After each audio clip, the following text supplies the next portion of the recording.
Você quer saber o que é Matrix? Matrix está em toda parte. Está à nossa volta. Mesmo agora, nesta sala aqui. Você a vê quando olha pela janela. Ou quando liga a televisão. Você a sente quando vai trabalhar. Quando vai à igreja. Quando paga seus impostos. É o mundo que acredita ser real para que não perceba a verdade. Que verdade? Que você é um escravo, Neo.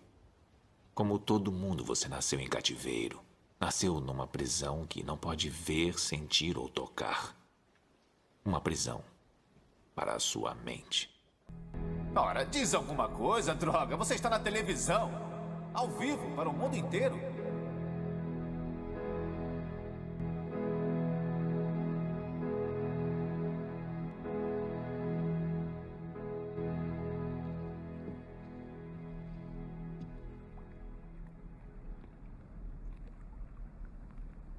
Se por acaso não nos virmos, bom dia, boa tarde e boa noite.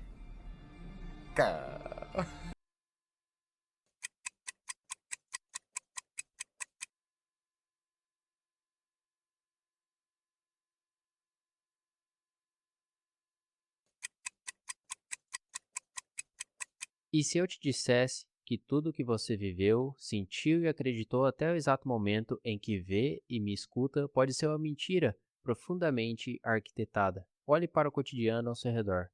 O brasileiro, em especial, desenvolveu uma característica cultural quase única. Nós vivemos da esperança. Nós precisamos analisar o que a palavra esperança realmente significa no tecido social. Na prática, ela funciona como uma anestesia coletiva.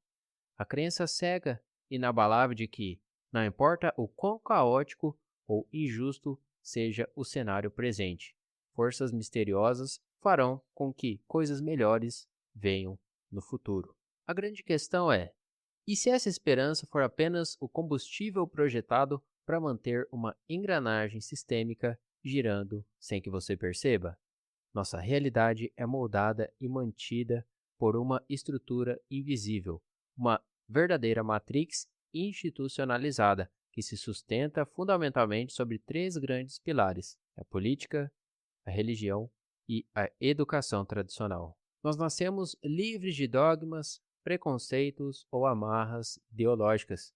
O filósofo iluminista Jean-Jacques Rousseau sintetizou isso em sua famosa frase: "O ser humano nasce bom, a sociedade que o corrompe." Em termos sociológicos, nascemos como uma folha em branco.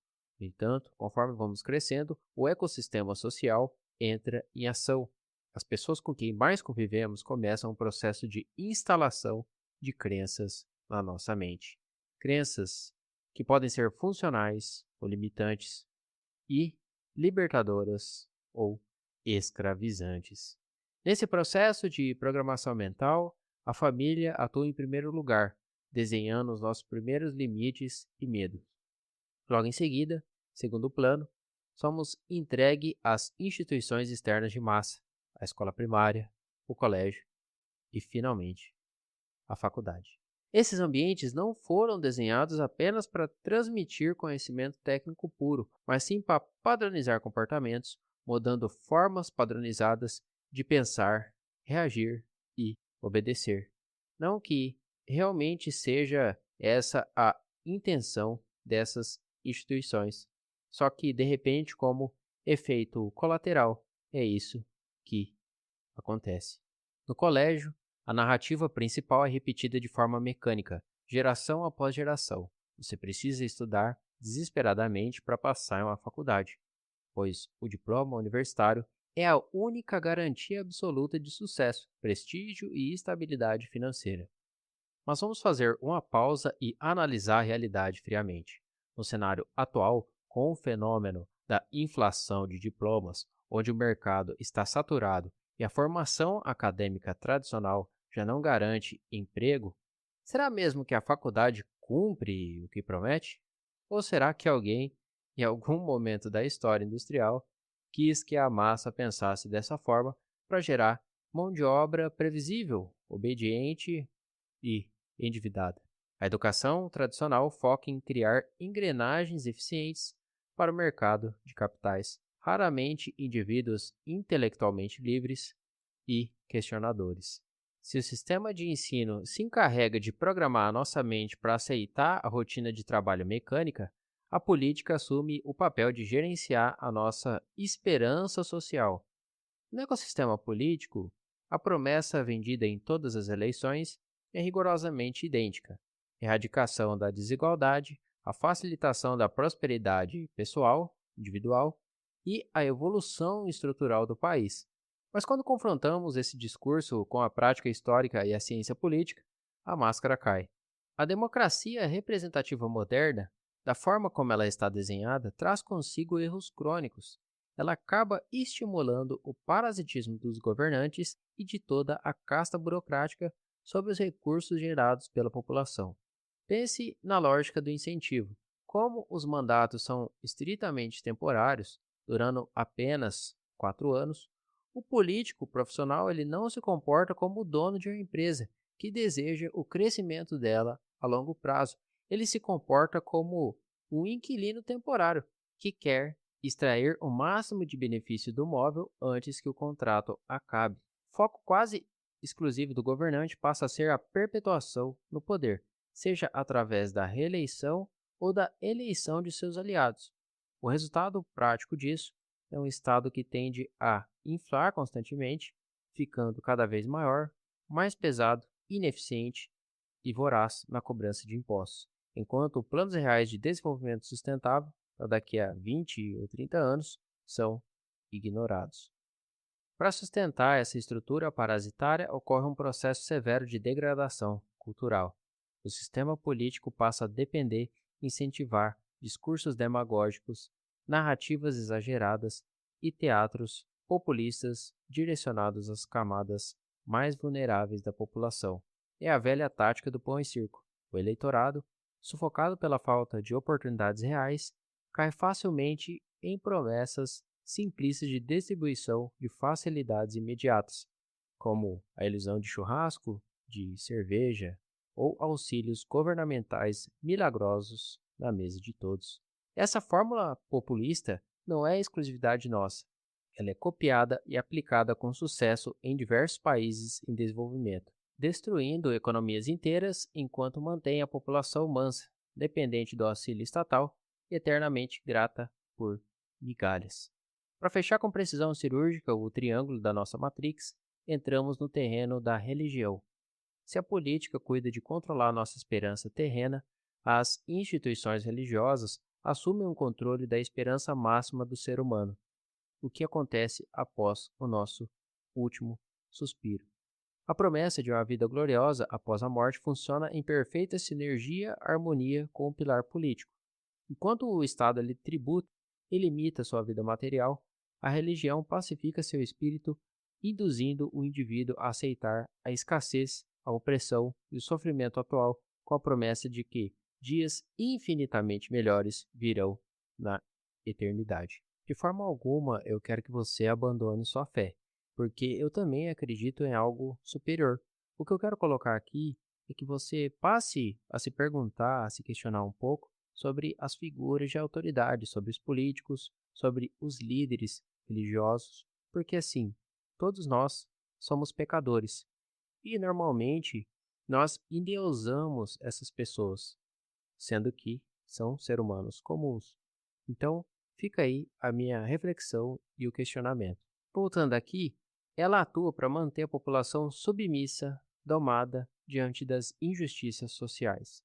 Do ponto de vista empírico, pode ser que realmente exista vida após a morte. A espiritualidade humana é legítima. Mas a verdade, nua e crua, é que até o exato momento, ninguém voltou do plano eterno para relatar essa história. O que testemunhamos na realidade terrena, infelizmente, é o uso comercial e manipulador da fé alheia muitas vezes. O cenário atual exibe fenômenos bizarros que desafiam o bom senso comum. Crianças e pastores mirins sendo instrumentalizados por adultos propagar curas milagrosas nos cenários mais inusitados possíveis, desde calçadas movimentadas e restaurantes até interior de aviões comerciais em pleno voo. Não vai pregar, não. Não vou pregar em nome de Jesus. A palavra de Deus fala que Jesus ressuscita a filha de Jairo. Porque quando Jairo fala, Jesus vai na minha casa. Jesus chega na casa de Jairo e fala: Lázaro, sai pra fora. E Lázaro não saiu. Eu vou fazer uma oração aqui porque Jesus mandou. Sou a missionária Júlia Ortiz e Jesus mandou eu dizer que ele está voltando. Isso mesmo, pessoal, que vocês ouviram. Jesus disse pra mim: Júlia, fala pro meu povo que eu estou voltando. Ah, Júlia, mas aqui não é lugar de ficar falando isso. Mas lá em 2 Timóteo, capítulo 4, versículo 2, fala: pregue a minha palavra, tempo e fora de tempo. Eu tô pregando fora de tempo. Eu nasci surdo e mudo até os meus Peraí, 3 você nasceu surdo e mudo? Surdo e mudo. Eu nasci sem as cordas vocais, sem os tímpanos. E tá com essa desenvoltura aqui? Deus te colocou no caminho, viu? Eu nasci sem as cordas vocais, sem os tímpanos.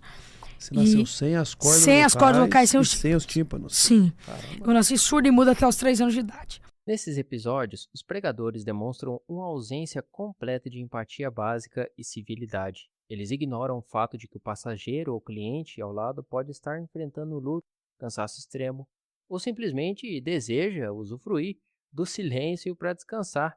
Há também um esquecimento conveniente de um princípio constitucional, de que o Estado ele é laico. O espaço coletivo pertence a todas as crenças e descrenças igualmente.